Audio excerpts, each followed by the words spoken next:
Ang singawon usa ka nocturnal o hayok nga sa gabii mogawas.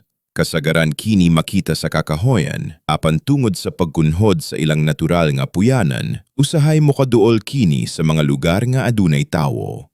Matod sa mga eksperto, ang civet cat sakop sa mga hayok na ginabantayan o protektado ilawom sa wildlife laws. Bisan dili kini agresibo kun dili hilabtan, mahimo kining mahimong delikado kung makulbaan o ma-threaten.